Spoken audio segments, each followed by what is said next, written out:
Существует ли татарский шоу-бизнес, Алия? Нужен человек, который понимал тренды, моду, в то же время не забывал про культуру. Зрители гораздо более насмотренные, чем наши артисты. Нет, мы тебе сделаем купальник, флаг Татарстана, и ты будешь петь «Алга татар кызлары». И я же понимаю, что это не то, что тебя захейтят, тебя просто попросят из этой страны просто уехать.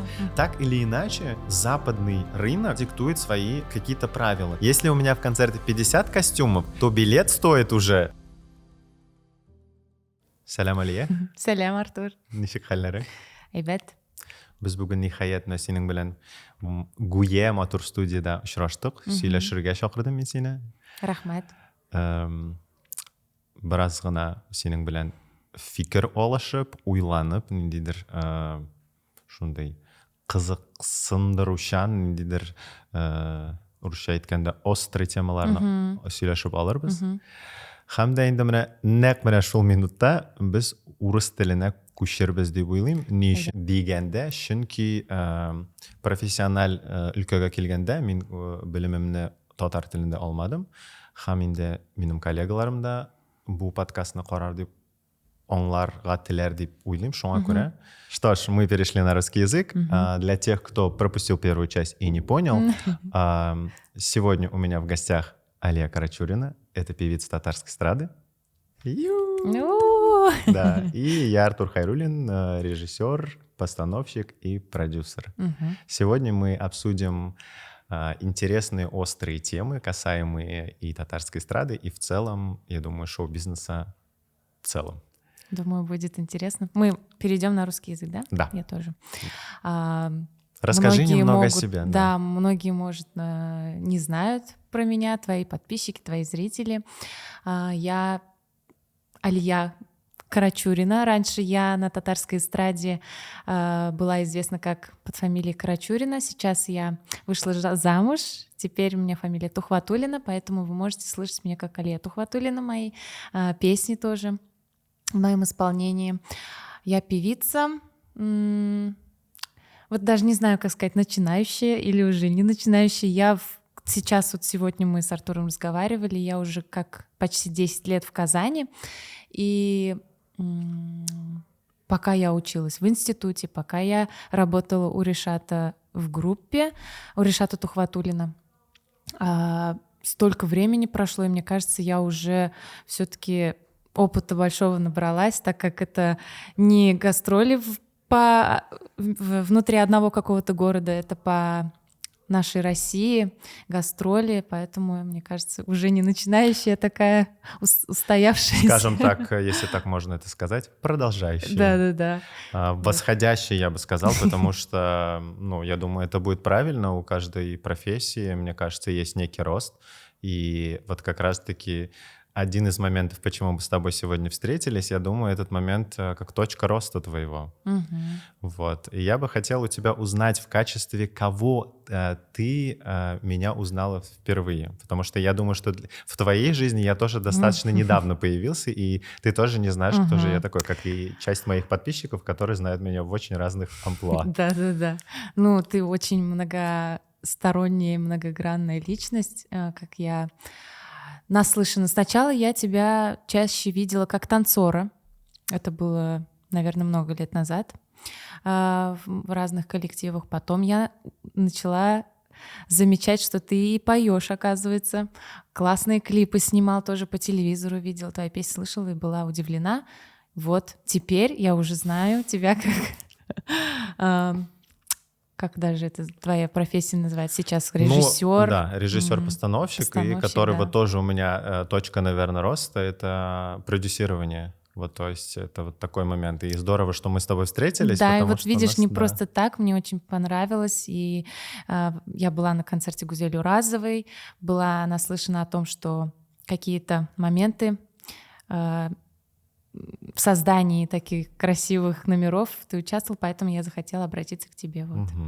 Да, и на этом моменте хотелось бы как раз-таки продолжить историю. А кто же, мать его, такой Хайруллин? Потому что действительно путь был большой, и он еще до сих пор продолжается. То же самое, вот как ты сказала, за 10 лет. И сказать начинающий или продолжающий. Вот у меня, наверное, в чем-то я начинающий, в чем-то продолжающий. Действительно, очень многие меня знают как танцовщика, именно на татарской эстраде, то есть тут тоже пройден очень большой путь, после чего я оказался на обучении во Франции, то есть мне не хватило опыта внутри России, и волей судьбы так получилось, что я попал на обучение во Франции, то есть получил там опыт. После чего, ввиду травмы, мне пришлось вернуться, и я начал ставить номера для артистов, потому что был запрос именно, что вот мы хотим подтанцовку. Тогда я вернулся, это был 2014 год. По-моему, если я не ошибаюсь, первыми обратились Каю Кызлар. Тогда еще был дуэт, это Элинара Баталова и Рузиля. Фамилию сейчас не вспомню, не суть. Рената Тей, мы ее сейчас можем знать, да, то есть они уже не являются даже дуэтом. Вот мы с них начали, им понравилось. Потом, у нас каким образом устроен рынок, да, внутренний? Это все сарафанное радио, то есть у нас нет такого, что ты там создаешь сайт и как-то продвигаешься.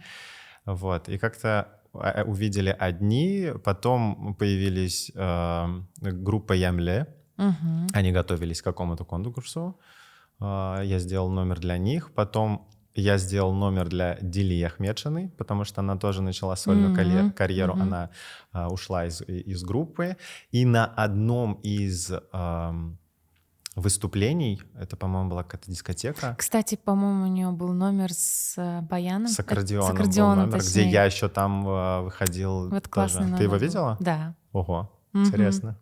Вот он и привлек внимание. Запомнился, да? Да. Ну, интересно, я вот, например, не думал, что ты с тех пор я помню этот номер, и песня-то классная была. Песня была классная, да. Причем изначально Дилия пришла совсем с другой идеей, у нее был референс, и я тогда, вот тоже это у нас лейтмотив сегодняшнего подкаста «Риски».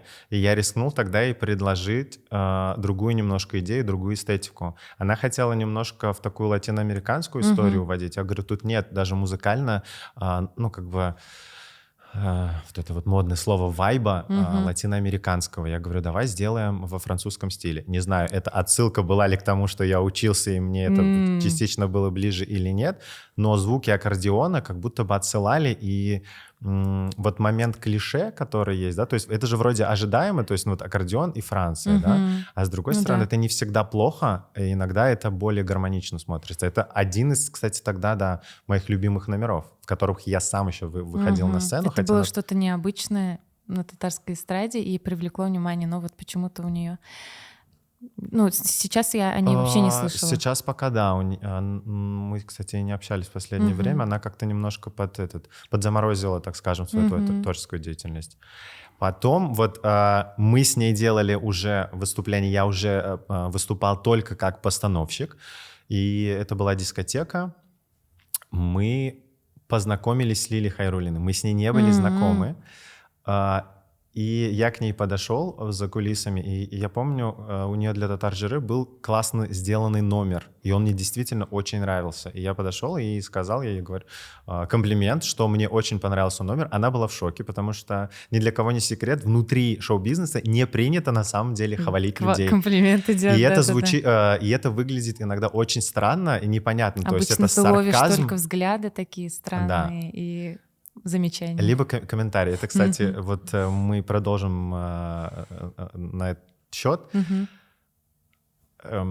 Как это сказать? Насколько мы умеем иногда комментировать. Я вот заметил такую тенденцию, что мы очень часто акцентируем внимание только на плохом. То есть вот люди приходят, причем, например, идет концерт еще, он еще не закончился, или только закончился, и к артисту приходит, и первый момент начинает говорить, вот тут вот плоховато было, вот это не очень, вот тут это не... А то, что там было хорошее, мы это пропустили сразу в лоб, такие, вот это плохо, а человек только, он вложил очень много сил, времени и средств для того, чтобы это создать, и получает первый комментарий, и на самом деле это, наверное, не очень этично даже, и на самом деле не всегда это приятно. Вот у меня один из принципов моих, если у меня не спросили моего мнения, я могу сказать только хорошее. Но если спросили, я скажу свое мнение. Оно может не нравиться, и я об этом предупреждаю. Потому что его у тебя спросили. Да. Вот я, кстати, многим своим подписчикам так и пытаюсь донести вот эту суть, что почему вы считаете, что я сейчас должна вот это от вас услышать? Они думают, что их мнение сейчас очень важно для меня, и я должна это услышать.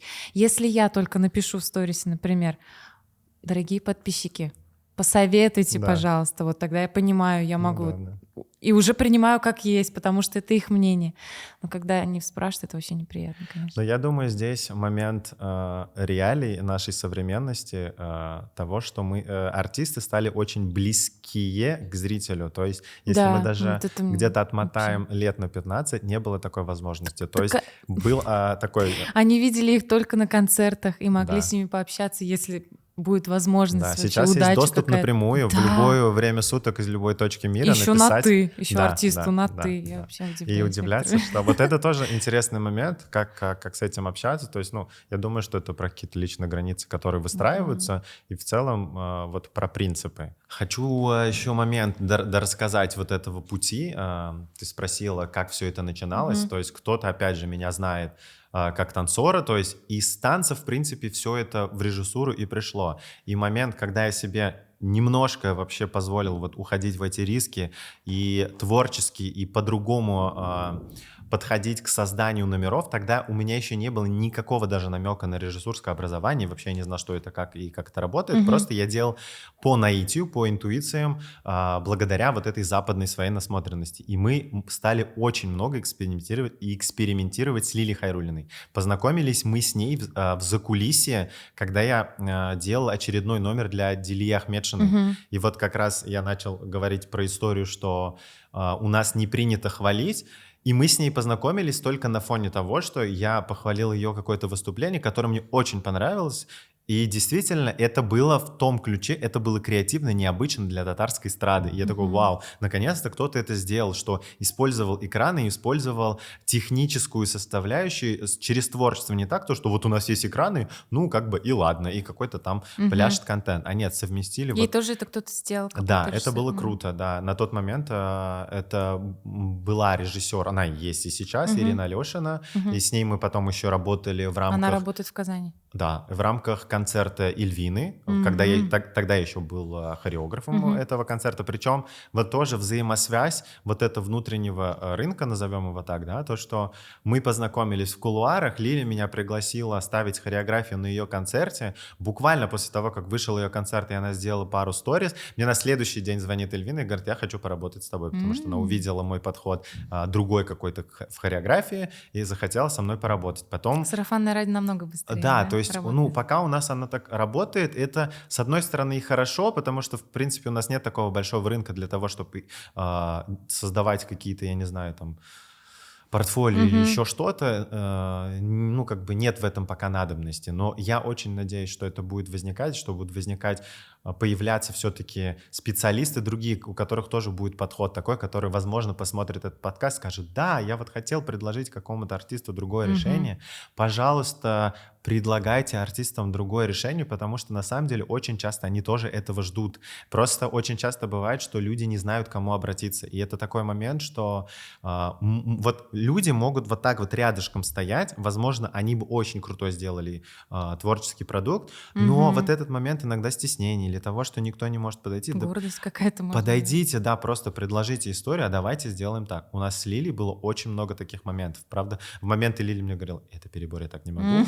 Меня там просто иногда перло, но это очень яркий эпизод в моем творческом пути, когда мы очень многие вещи действительно пробовали, мы шли по тоненькому льду, потому что мы не знали, зайдет это, не зайдет, но это интересно, что у этого даже внутри и артистической среды, и у зрителей мы видели отклики. Да, для кого-то это было очень, на грани, кто-то был не готов, потому что другая насмотренность, это неплохо. А для многих это было, классно, там что-то мы хотим. И я благодарен тоже Лиле за то, что она вот тогда рискнула, потому что это тоже был риск. Она меня вообще не знала. Насколько Алия Тухватуллина готова довериться? Посмотрим. Да. Но у тебя были, так скажем... Сомнения, что ли? И сомнения вот до того, как ты пришла ко мне, да, во-первых, были ли у тебя какие-то сомнения, идти или не идти? Что было для тебя вообще решающим Вот я моментом? реально не знала, к кому обратиться, потому что много чего не нравится на татарской эстраде. Большие некоторые бывают компании, которые вроде бы у них есть столько всего, столько возможностей, столько техники, столько ресурсов, да, чтобы сделать очень круто, но ты сидишь, думаешь, блин, что такое, зачем так портить тем самым. И вот думаешь, сидишь, кому бы обратиться, и вот тогда после концерта Гузель-Раз я поняла, такой, надо к Артуру обратиться. А как ты узнала, что я это делал? Я видела у нее в Инстаграме. Она когда выкладывала. Может быть, и не узнала бы даже, если бы она не выложила. Ну вот это тоже, потому что интересный момент, что вот у нас еще внутри рынка вообще не принято показывать, кто что делает. Да, потому что зрители... Но тут, конечно, есть обратная история. Жадность какая-то есть. Допустим, я просто всегда отсылаюсь на Запад. Например, Бейонсе тоже не пишет. Но там есть другой момент. Ты в сети всегда можешь найти кто, а у нас даже в сети невозможно найти. То есть, если ты вобьешь, например, кто оставил вот эту вот концертную программу там такого-то артиста, вероятность... Кстати, знаешь, что часто замечаю, что многие аранжировщики, композиторы очень сильно обижаются, если ты их где-то не упоминаешь. Возьмем зарубежную эстраду. Я вообще не знаю, чьи песни пишутся у этих. Но смотри, за рубежом чуть-чуть другая система, знаешь в чем? Там немножко... Ты заплатил им? Нет, там момент авторского права по-другому работает. У них все это фиксируется, и у них они отчисления получают, даже человек, который 10% в аранжировках принимал участие, у них система другая. Ну, фиксируется-то это одно, а тут же...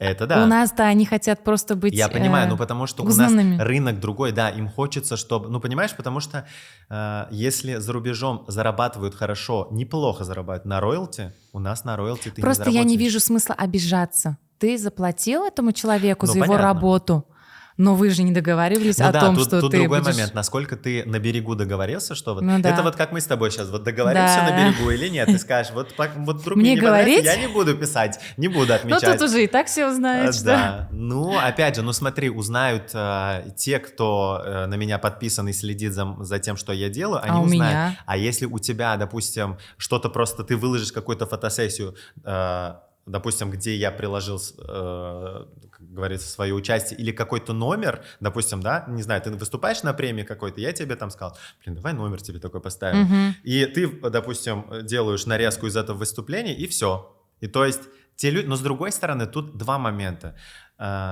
Моя целевая аудитория, как режиссера-постановщика, это артисты. Мою работу должны видеть артисты. То есть рядовому зрителю, в принципе, на то, кто это сделал. Артист вышел красивенько, выступил, уже хорошо. Да. У нас нет, на самом деле, вот этой внутренней немножко этики того, как это должно быть.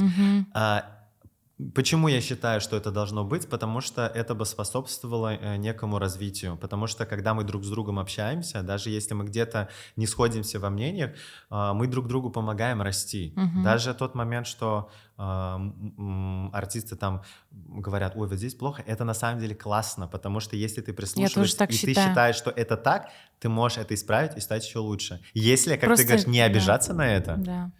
А вот ты, кстати, говоришь, что у нас не принято делать комплимент. В последнее время у меня такое ощущение, что наоборот, комплиментов идет много к артисту, но артист это воспринимает как лесть, как, я не знаю...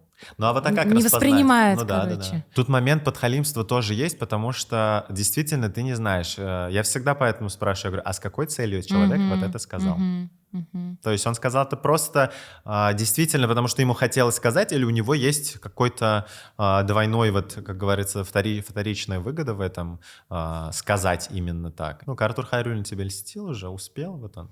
Не знаю. Я еще пока тебя не узнала. Да, ты еще не успела пока получить порцию душнильности. Тебе предстоит, как говорится. Вот ты мне очень часто про это говоришь, но я еще пока не... Да, потому что сейчас, вот смотри, если поделить как бы работу... Ко мне просто не придерешься? Может быть, это мы тоже узнаем. Есть же нет. момент препродакшена, есть продакшн, есть постпродакшн. Да, препродакшн — это подготовка. Мы сейчас вообще на стадии, на самом деле, брифа находимся, когда мы просто знакомимся и вообще понимаем на берегу, а мы вообще сможем что-то вместе делать или нет. Потому что такие случаи были, когда ты понимаешь, нет. Ну, я не знаю, что предложить. И это тоже, кстати, классная история, что не должен специалист смочь сделать всем. Нет, это нормально, что ты кому-то можешь что-то сделать, кому-то нет. Поэтому что-то мы поймем в препродакшене, а вот в продакшене, когда уже начнутся мои придирки к... Как это называется-то? Перфекционизму, когда у меня будет торчащий волос в кадре напрягать, и я буду напрягать Ничего, всех, нормально, чтобы я его привыкла убрали. к перфекционистам. Да, в этом ключе, наверное, я себя говорю, потому что зритель, который смотрит, ему же не важно, в каких условиях, да, это было создано, ему не важно, какие бюджеты, какие сроки. Да, вообще он не хочет, важно. он заплатил деньги, он говорит, я же заплатил, и не важно, что билет стоил И не 300 важно. рублей. Ну, понятно, что таких цен нет, я утрирую. Там даже 1000 рублей, да. Хотя на сегодняшний день, что такое 1000 рублей, да, в целом. Вот для города, даже для Казани, 1000 рублей, я не знаю, ты вот из дома вышел уже, все, у тебя там вот как нет. в этих... Нет 1000 рублей. В рилсах есть, когда через порог ты переступаешь, и все, этих денег нет. Все, и когда люди говорят, мы заплатили 1000 рублей за концерт, а вы знаете, что вот световой прибор один, вот там вот голова в аренду стоит от 2000 рублей. Вот в очередной раз придите на концерт это и просто... еще аренда только, а если это ты в лучшем случае. В лучшем случае. Поэтому пересчитайте сейчас просто сколько... артисты не берут, ну, многие уже покупают, перестают брать в аренду. Ну и тоже на закуп оборудования, это тоже не дешевое удовольствие. Нет, это не понимает не зритель. Да. Но с одной стороны, зритель, я думаю, что не всегда это должен понимать, потому что, в принципе, вы, как артисты, продаете ему хотя развлечения. бы не то чтобы понимать, а информация, чтобы какая-то хотя бы была у зрителя. Ну, слушай, хочется. Но мне кажется, для этого мы должны немножко об этом обесценивается рассказывать. наше Нет, творчество. Просто тут есть момент того, что люди не знают об этом. Пока ты вот с многими вещами не соприкоснешься, соприкоснешься, да, то есть вот даже почему я хожу на какие-то обучающие всегда, либо курсы, либо какие-то мастер-классы или еще что-то, потому что всегда что-то появляется, то, что ты не знаешь. Вот оно есть, и ты думаешь, оно же вот так. И возвращайся опять к нашим людям, которые идут на телевизор. Мама, я в телеке. Они такие, ротация стоит столько денег, записать песню стоит, аранжировка денег стоит, что ли? Баян записать вот в этом промежутке денег стоит. И вот это вот накапливается, и ты понимаешь, что, оказывается, создание одной песни вполне себе может 100 тысяч стоить. Это ты просто пришел к автору, заказал аранжировку и записал. Это ты еще даже видео не снял. Правильно ты говоришь, что можно снять видео и на телефон, и это тоже неплохо. Это не значит, что это плохо. Или можно найти каких-то молодых ребят с горящими глазами, которые говорят, мы хотим что-то сделать, дайте. И это опять мы приходим к тому, что это рисково. Понятно, что крупные артисты не могут себе уже позволить вот эти риски, потому что есть состоящиеся. А начинающие, там можно экспериментировать вообще сколько угодно в целом. И, наверное, и как раз-таки в начале карьеры, почему многие артисты более интересные и свежие, почему они выстреливают, у них больше этого риска. Когда уходит перекос хотя бы 1% только в коммерцию, вот этот риск теряется, и люди такие, это не буду брать, потому что это не продается. И все, и артист начинает становиться пресным. Теряется интересность в звучании, в том, как он выглядит, каких-то других экспериментов. А рядом при этом проходит столько специалистов, которые могут иногда просто на творческих да, потому что это иногда интересно начинающему какому-то специалисту прикоснуться к большому артисту, у которого есть опыт, и это для него будет колоссальная история. Какие у тебя есть жизненные принципы и рабочие принципы? Они у тебя одинаковые или это разные вещи, и ты переключаешься из одного в другое? Ну... Не знаю, это, мне кажется, в процессе только можно понять, переключаюсь ли я или нет. В какой-то ситуации главное, принцип всегда такой, что не паниковать, и потому что в состоянии паники и реакции такой, да, ты можешь что-то сделать не так. И многие, кстати, люди могут думают, что мне все равно в данной ситуации. Хотя это не так. Внутри я могу кипеть и бушевать, психовать от происходящей ситуации, но на самом деле это не так. Я просто пытаюсь принять ситуацию как есть и быстренько что-то выйти из этой ситуации. Ну, как сказать? Ну, найти баланс, равновесие, я думаю. Да. Вот основной у меня такой принцип. А жизненные или... Я не знаю даже. У меня такого не было никогда, об этом даже не задумалась, чтобы я как-то делила, например, рабочие и жизненные. ну, как бы я на самом деле лютый перфекционист, и это мне очень долго мешало, потому что я многие вещи не мог Это делать. мешает, Даже да. тот момент, что я созрел до этого подкаста, я, наверное, ну, почти полгода к нему вот как бы созревал, что надо, не надо, я утром просыпаюсь, все буду делать, вечером не буду делать, на следующее утро буду делать. Перфекционизм, он очень мешает. Иногда он помогает, и вот нужно правильно его Да, использовать, да. потому что вот, например, у меня муж Ришат, он перфекционист, и это очень ему иногда мешает, потому что он все идеализирует. Например, он какую-то песню там сидит, делает, записывает. Мне вот все, я послушала, я думаю, классно, все супер. Нет, ему надо перезаписать этот голос 5 раз точно. Он говорит, надо выбрать потом из вот этих. Я говорю, ну вот же хорошо. Нет, ему что-то да не нравится. И потом он, когда через какое-то время возвращается к старым своим записям, которые записаны были в самом начале, да. И он такой, блин, так классно звучит. И вот я в некоторых моментах я стараюсь проще относиться. Я говорю, ты можешь чуть-чуть попроще отнестись. Ну вот слишком париться. И вот я когда начинаю с другими артистами сравнивать, я говорю, смотри, они вообще, говорю, не парятся. И видишь, как, говорю, прикольно получается. Я говорю, и вот народу нравится. Например, вот это очень мешает.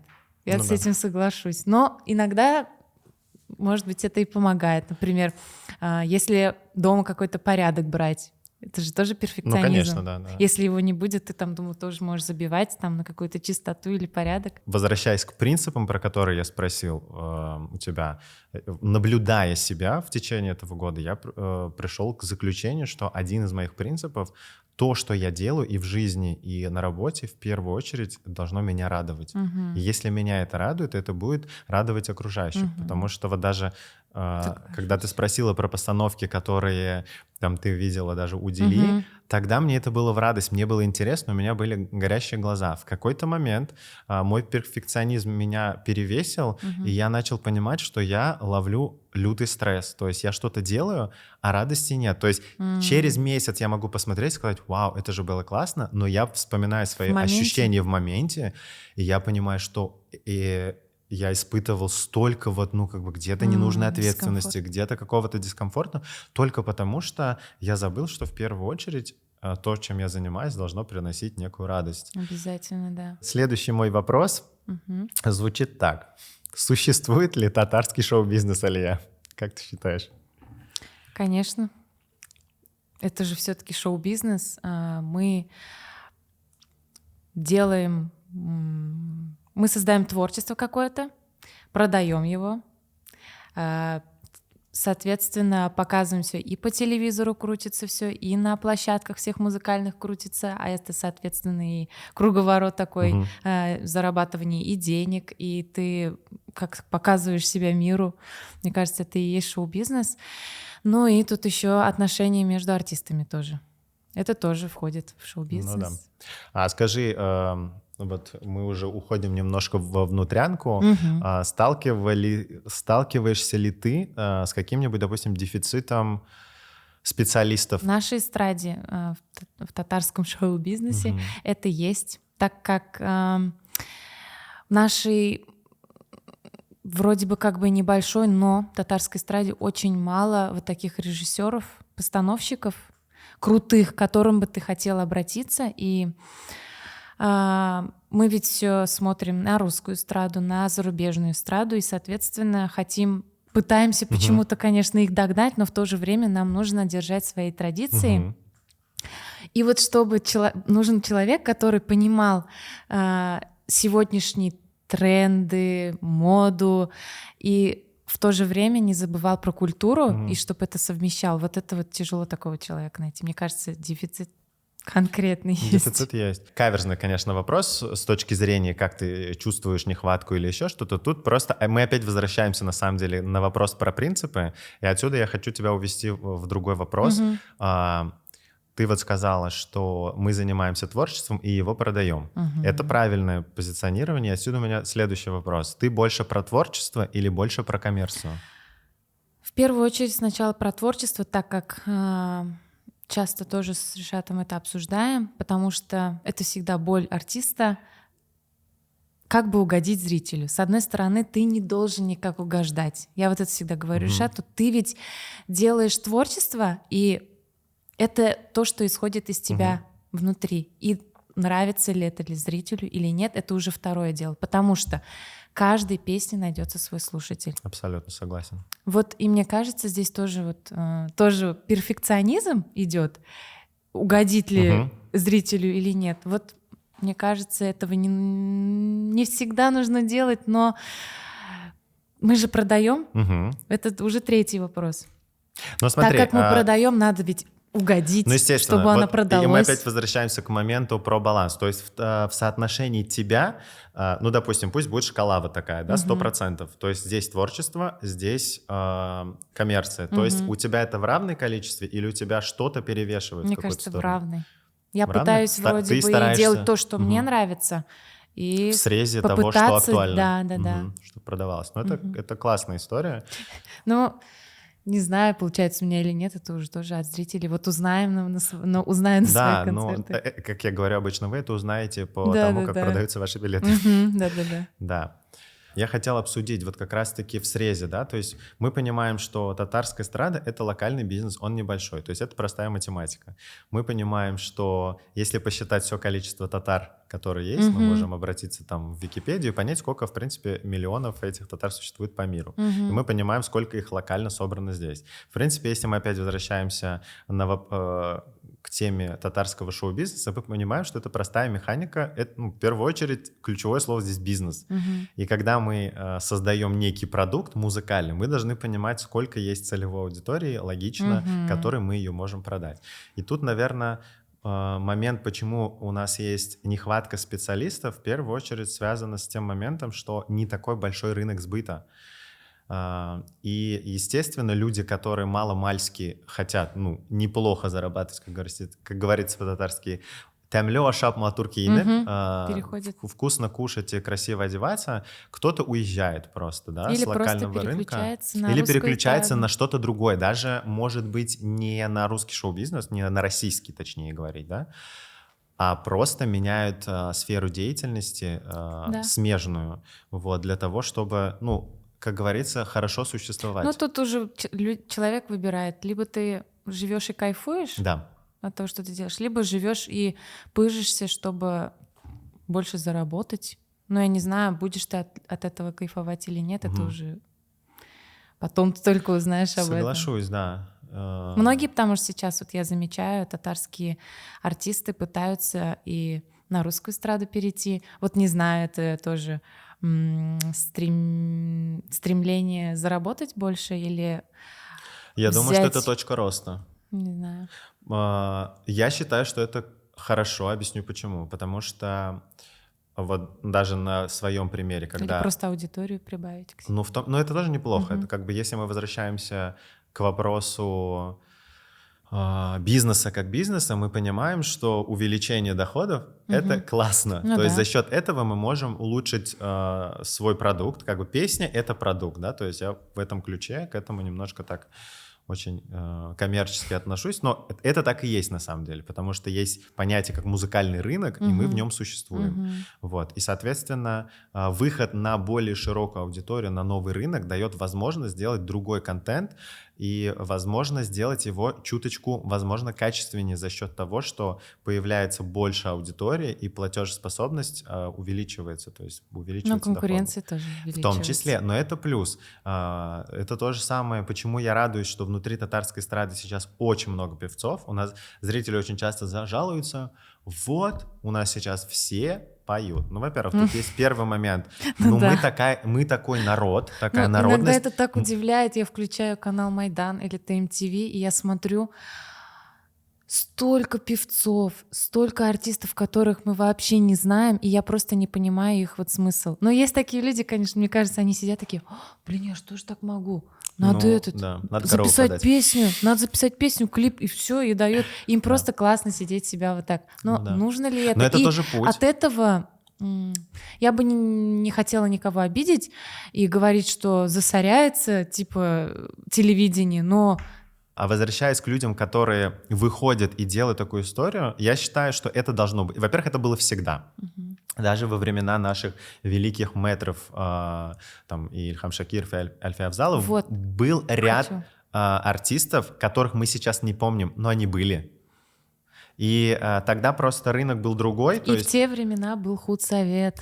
Понятно. Вот что вот мне, знаешь, нравится, вроде бы, вот я такая думаю, а если бы сейчас был худсовет, вот этих песен и клипов вообще бы не было, по сути. Да, части бы песен не было, но тут есть другой момент, положительный, что мне нравится. Вот если откатиться на 10 лет назад, нет, на больше, Мне наверное, хочется, на чтобы 20 этот лет. худсовет и сейчас был частично, Но конечно. он должен быть немножко другого формата. То есть, ну, вот как бы сейчас это грубо не звучало, допустим, да, кто должен быть внутри худсовета, какие люди. И опять же, всегда есть момент протежирования. То есть есть момент, что вот это же вкусовщина. Вот, допустим, если мне нравится красное, зеленое не нравится, а вот ты в зеленом платье, я говорю, нет. Ты можешь быть невероятно талантливой, я говорю, она в зеленом платье. Не будет она вступать. Все. И тут всегда это крайности. То есть с точки зрения, если мы говорим про чистое творчество, все имеют право самовыражаться. Тот момент, как это выглядит, качественно или нет, это уже другой вопрос. Это получается уже, ты ставишь человеку рамки какие-то и согласен. То я не против того, чтобы не было худсовета, это, наверное, даже плюс, но это тоже должен быть костяк людей, опять как ты говоришь, которые понимают мировые тенденции, но в то же время понимают традиции. И вот на этом стыке они могут... Я говорю, нет таких людей. Ну, мало. И они же должны условно вот самовоспитываться или как-то появляться. То есть, ну, как бы это же вот раз, и как бы вот такое явление не может случиться, что вот человек там раз, и он за все знает. Поэтому тут и да, и нет. Вот, ну и с удовольствием, да, ну как бы я считаю, что, наверное, это все-таки должен быть, может быть, не худсовет, а какие-то, опять мы, может быть, должны вернуться к формату продюсерских центров, внутри которых есть команда, и команда людей, не обязательно должен быть специалист в одном. То есть это может быть специалист, например, по костюмам, который знает и традиции татарские, и следит за трендами. И он видит исполнителя, и зная, какая линия, допустим, артиста, как... Опять же, возвращаясь к терминологии продукта, да, какую линию он гнет, потому что любой артист — это персонаж. И у каждого персонажа все есть равно таких тоже свои тонкости. Да, то есть, понимаешь, это такой процесс, который, возможно, возникнет, потому что вот даже если сейчас посмотреть на татарскую эстраду, допустим, я вижу очень много положительных моментов. Почему я тебе сегодня сказал, что у нас не принято хвалить? Я вот себя в какой-то момент воспитал, что надо всегда хвалить. Особенно людей, которые делают что-то нестандартно. Иногда мне, может, оно не нравится объективно.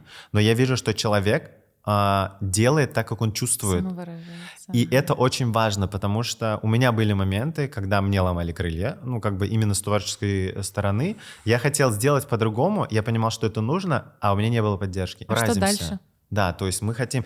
При этом вот сейчас я хочу уйти в тему мирового шоу-бизнеса, да. Так или иначе, западный рынок, он диктует свои какие-то правила, тренды, они есть. Это можно проследить и в аранжировках. И опять же, это так было всегда. Почему и во времена диктует? Ильхама Потому Шакирова. что там аудитория намного больше. Они, во-первых, на весь мир работают, там чистая коммерция.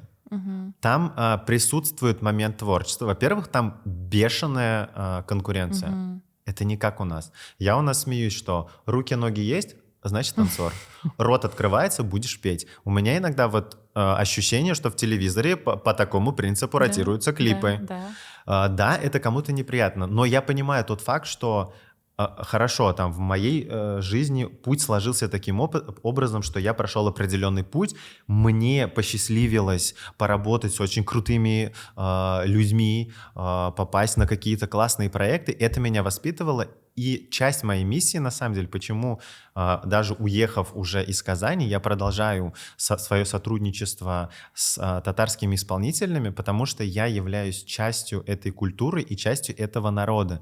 И если я что-то не привнесу в это, то сидеть и ждать, что кто-то привнесет, но никто и не привнесет. И частично я взял на себя эту ответственность, что вот я так вижу, ну как бы я художник, я так вижу, и я так делаю. Но я вот стараюсь найти этот баланс между творчеством и коммерцией, потому что когда делаю для себя, Вот если я захочу выйти в розовых колготках, я сейчас утрирую, понятно, что я не выйду. Я выйду, если вот мне контекста так нужно будет, да, потому что это чистое творчество. А внутри коммерции я так не могу с артистами условно там сказать, вы знаете, вот Бейонсе, она же вышла в золотом купальнике. Давай, Илья, мы завтра тебе сделаем номер, и ты будешь... Нет, мы тебе сделаем купальник, флаг Татарстана, и ты будешь петь «Алга татар кызлары». И я же понимаю, что это не то, что тебя захейтят, тебя просто попросят из этой страны просто уехать. Да, то есть есть моменты, которые приемлемые внутри. И на самом деле это тоже хорошо. Конечно, на сцене же это тоже используется. Ты же не просто говоришь, тут ты вышла, тут ты встала, тут ты вот так спела, но тут же еще и дизайн, конечно. В том числе, играет. То есть это вот такая визуал. совокупная история. Да, визуал очень большое имеет значение, особенно внутри нашей. Как я говорю, у нас... Но это, кстати... Избалованный зритель. Нет, дело не в этом. Избалованность — это одна история, возможно, да, то есть у нас сейчас стало очень много выбора, то есть если, например, 10 лет назад, сколько афиш висело татарских артистов? Можно было по пальцам двух рук посчитать. Сейчас, неважно в каком-то районе или городе, ты можешь в любой день попасть на татарский концерт. Это круто. И выбираешь. Вот это, кстати, про что мало кто говорит, это офигеть как круто, что есть возможность в любой день попасть на какой-то татароязычный концерт. Когда такое было? Вот у нас жалуются, что стало много артистов. Пусть. Когда есть выбор, возникает конкуренция. Когда есть конкуренция, начинает работать в сторону качества все. И люди такие, вот раньше я же отдавал на радио песню, вот за 20 тысяч крутили, я звезда. Сегодня так не работает, сегодня 20 тысяч даже аранжировка не стоит. Вот я с этим, кстати, насчет этого хотела сказать. У кого-то кто-то идет на концерт посчитать костюмы артиста, а кто-то идет реально послушать творчество артиста. Я сравниваю с некоторым. Например, возьмем Бейонсе, у нее штук 20-30 костюмов на концерте. Но в то же время у нее и творчество там как бы абсолютно, да. есть. Например, Эд Шеран. Он сидит в футболке, в джинсах. Но ходят толпы, и им вообще не важно, в чем он. Стадионы огромнейшие, вообще.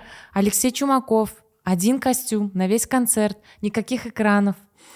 Но тут тоже какое-то ограниченное у него количество аудитории, мне кажется, все равно. Но вот если, например, зарубежных артистов брать, вот ты тут и тоже думаешь, либо в одном костюме выйти и вот привлечь внимание творчеством, либо ты костюмами будешь. А вот здесь мы возвращаемся к вопросу, который я тебе задавал. Что у тебя? Принципиально, ага. В принципе, то есть... Вот и это надо. Смотри, вот если у тебя будет чуть-чуть перевес, потому что когда 50 на 50, ты пытаешься всегда балансировать, и поэтому у тебя... Вот если ты чуть-чуть сделаешь перекос куда-то, тебе сразу все станет понятно. К сожалению, у нас смешанный зритель, и такой есть, и такой. Прям реально сидят и комментируют, пишут, а вот здесь у вас вот такое платье, а что вы... Многие зрители не понимают то, что вот концертная программа, и мы ее обкатываем в каждом городе, где мы гастролируем, ставим концерты. Мы, естественно, будем в одном и том же костюме, потому что у нас программа такая, и придумывать, и покупать новый костюм для каждой песни в программе мы не будем, конечно же. И они не понимают... Тут можно другой вопрос задать. Сколько вы готовы заплатить за концерт, чтобы у меня было 50? Вы понимаете, что это прямая связь? Если у меня в концерте 50 костюмов, то билет стоит уже 50 раз дороже, потому что это же простая математика. Это же обычные затраты, соответственно, это на щечь. Зачем я буду тратить, если вы мне не будете платить, за концерт? И для меня важно понять, на что делать акцент. То есть все равно мы сейчас с тобой хотя бы 1% должны перевесить либо в творчество, либо в коммерцию, для того, чтобы можно было понимать, условно... бить вот в эту степь, потому что если идти с коммерческой точки зрения, это надо чистый маркетинг. Просто не перестараться просто. Да. Но ты вот сейчас готова перекинуть 1%, для себя? Куда-то? Да. Но в творчество уже не перекинешь, так как оно уже есть. Смотря как ты его просто подашь. И тоже вот здесь просто нужно не перестараться, не знаю. Ну да. Ну хорошо, ты пока думай. Мы сейчас пойдем немножко дальше по поводу того, что... Вот как ты считаешь, существует ли вообще в целом такое понятие, как креатив? Вот что такое креатив в твоем понимании? Индивидуальность. Ну, в первую очередь. Ну, в чем вот оно выражается? Давай вот, допустим, не знаю, возьмем на примере песни. Вот что для тебя... Креатив. Ну, что для тебя будет креативной песней, а что нет? Пока идем только в срезе татарской эстрады. Вот, Креатив. допустим, Что-то необычное. но Нестандарт. исходя из чего... Ну, что для тебя стандартно, а что нестандартно? Не знаю. Ну, например, в татарской эстраде стандартные, как объяснить, аранжировки есть. Просто, ну, блин, вот как тынц-тынц, Да. тынц-тынц, баян. Мгм. Ритм какой-то есть определенный, стандартный. Мелизматика, Мгм. которую можно тоже переборщить, и это тоже вот сейчас стандартно уже. Стандартно переборщили мелизматику. Не будем говорить какие-то исполнители, мы все их знаем. Вот. Если ты креативишь, это уже другой ритм какой-то необычный, нестандартный, например, там, я не знаю. Так скажем, непривычный вот... Непривычный да. для слуха зрителей татарского инда. Мгм, да. Вот. Для меня вот это креатив. Что-то ты необычное добавляешь, что вот что за инструмент там, или что она тут спела. Вот, ну, Мгм. Исходя из постановок, которые ты видела, которые мои, и ты знаешь, что это, ну, к этому я имел какое-то отношение, можешь ли ты их назвать креативными? да. Первая часть вопроса. И, Креатив, вот, например, девушка с аккордеоном сидит. Это уже креатив. Это же необычно. Обычно привычно видеть мужчин с гармошкой, с баяном, с аккордеоном. хотя И при тут этом при у нас этом она- есть Флёра Хурметова. Да, С одной есть. стороны, Да, да. есть, но это если вспоминать, да. Мгм. Но на сегодняшний день это нестандартно и креативно, но в то же время ведь эта девушка сидит красиво в платье там. Мгм. Вот. То есть тебя тогда это цепануло? Да. Ну, то есть для тебя Да. это было, что вот Прикольно. идет фон, и ты такая... Да. То есть тебя это удивило. Мгм. А вот из последних работ, то, что ты видела, и знаешь, что это мои, что тебе, ну, так скажем, что тебя взяло за крючок, что ты такая, о, классно, мне бы тоже хотелось, чтобы человек, который это создавал, что-то создал для меня. Если взять концерт Гузели Уразовой, например, номера, ты мне говорил, какие номера ты ей делал, креатив там. Естественно, это все не стандартный образ. Креатива там не было, такая Не, я, не. ничего мне там не понравилось. Спасибо, до свидания. Нет, ты что? Креатив был в том, что Гузель Уразова, чаще всего я привыкла ее видеть татарские песни, мелодичные, народные, а женственные образы не такие, как тебе сказать, не яркие. Тут яркий образ, оранжевый, соответственно, танец с девчонками, современный, необычный. Декорация на сцене была тоже необычная, нестандартная. Это мех. Было прикольно, необычно. Это, конечно же, привлекает внимание. Ну вот в этом ключе для тебя, ну, так скажем, в срезе татарской эстрады, это ты можешь назвать креативностью? Конечно. Ну, я это продолжаю тему к чему, потому что я сторонник того, что, в принципе, нет ничего нового, на самом деле, потому что я всегда ссылаюсь на Запад. Ну, для тебя. Да, потому что у меня всегда это мой перфекционизм, у меня всегда стандарты, я смотрю, да, внутри локального рынка я тоже смотрю, потом, естественно, я смотрю внутри даже не российского рынка, а внутри мирового. То есть я понимаю, что и мне кажется, в мировом срезе было все. Перебью. Ага. И мне кажется, даже для русской эстрады, если бы на премии Муз-ТВ был такой номер, это бы тоже выглядело креативно и необычно, так как я, например, привыкла видеть Music Awards в каких-нибудь там концертах такое, потому что у них там всегда меняется сцена быстро, уже все, декорации другие, новые, а у нас привычно видеть просто музыканты стоит артист, и сзади просто горит экран. Все. Ты сейчас затронула одну мою, знаешь, такую... Нет, ты на самом деле два момента затронула, но я хочу про один рассказать. Мои коллеги уже про это знают. Ты просто вскользь упомянула премию Муз-ТВ. Нет. И на самом деле это такая забавная история. Когда я проходил обучение по режиссуре, мы его проходили у режиссера, который ставил премию Муз-ТВ.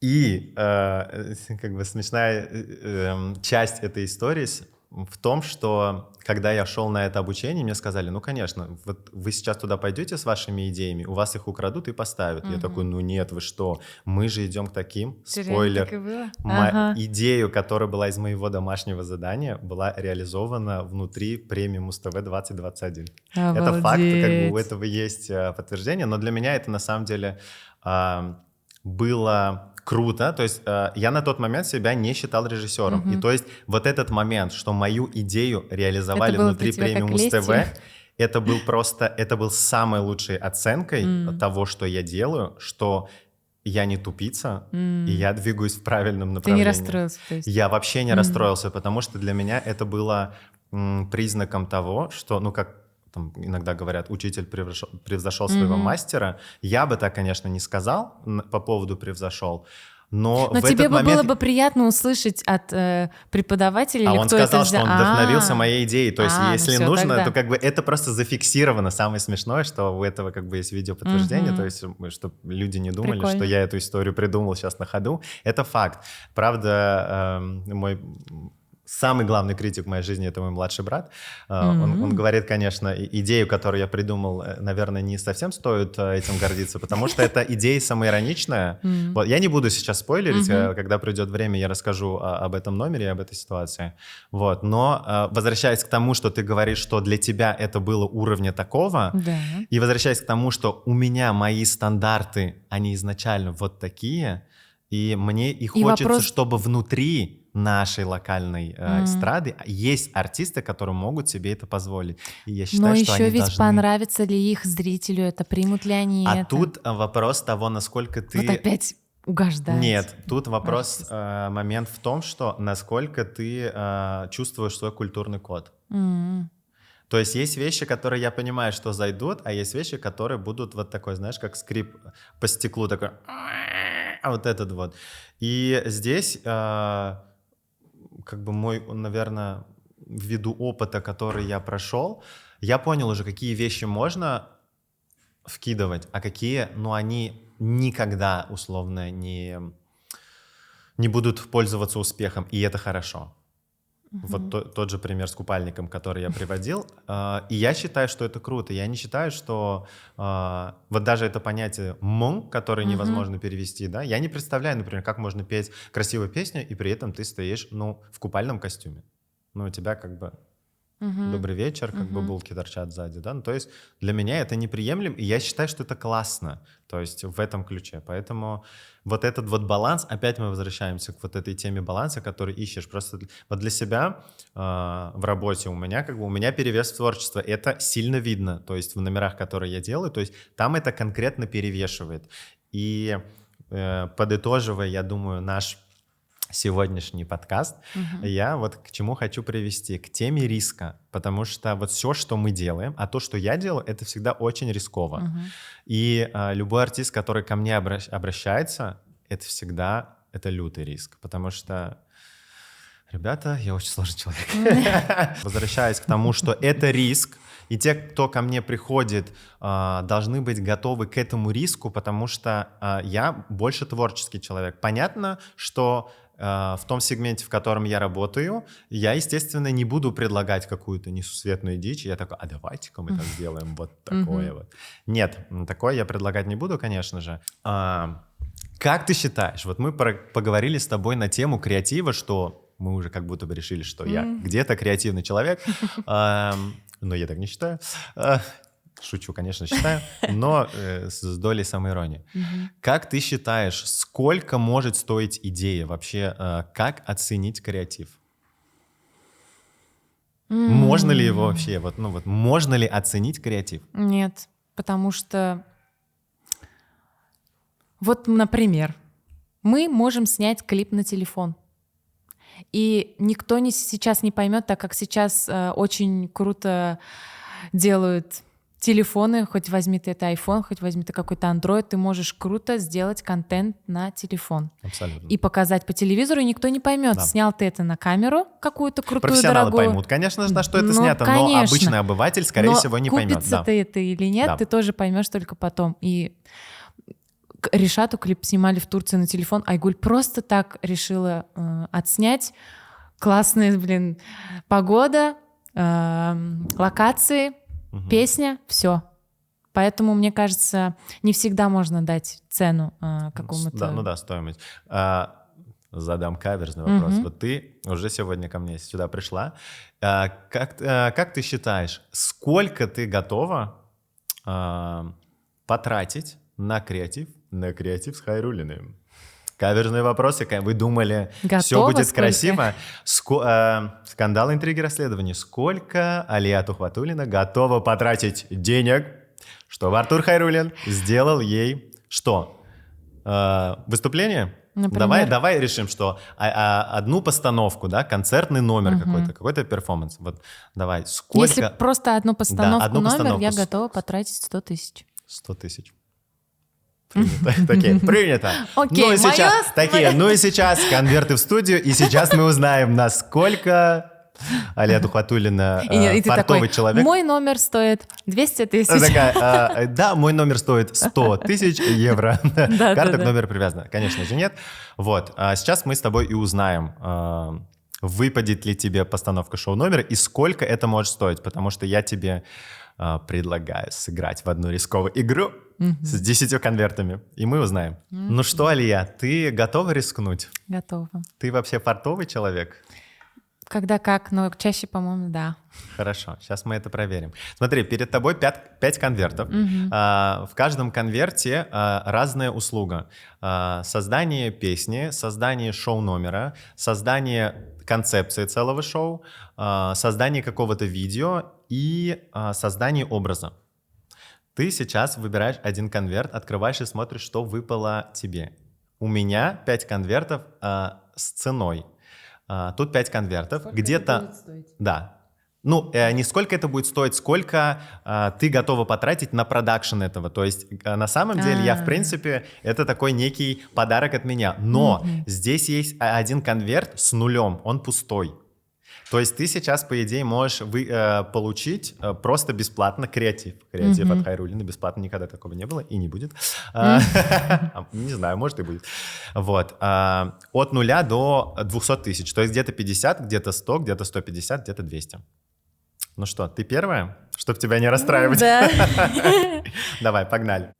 Давай, ты пока не открывай. Ага. И я буду вытягивать какой-нибудь конверт.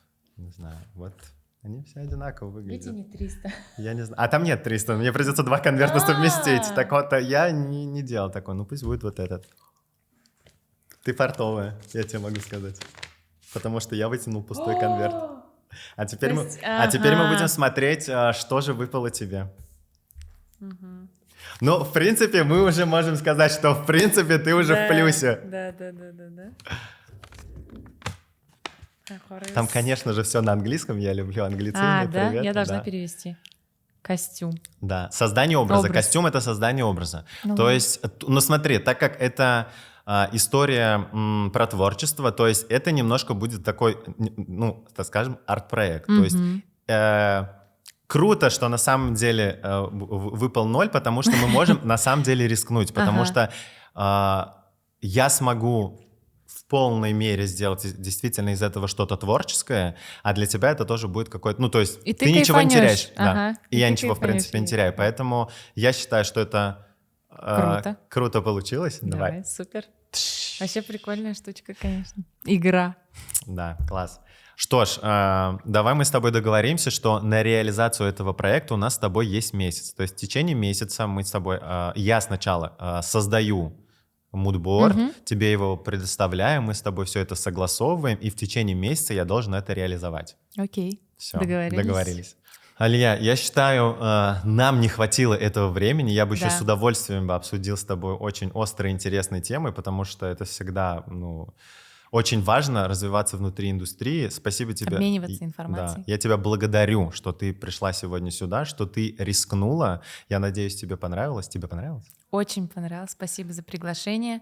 Я, кстати, всегда смотрела в Инстаграме, мне попадались всякие разные видео с подкастов. Так я думаю, как это интересно сидеть на подкасте, общаться. Мне очень понравилось. Пусть это твой, как сказать, новый виток. Да. Пусть ему будет продолжение, и Будет приходить много-много артистов. Приходите, рискуйте. Приходите, рискуйте. Да. Но больше конверта с цифрой 0 не будет. Это был новогодний Jingle Bells. Благодарю тебя, что ты пришла. Спасибо. Да, и в течение месяца нам с тобой предстоит Жду. еще творческая работа. Алла Все, давай. Берса, Бирбишне.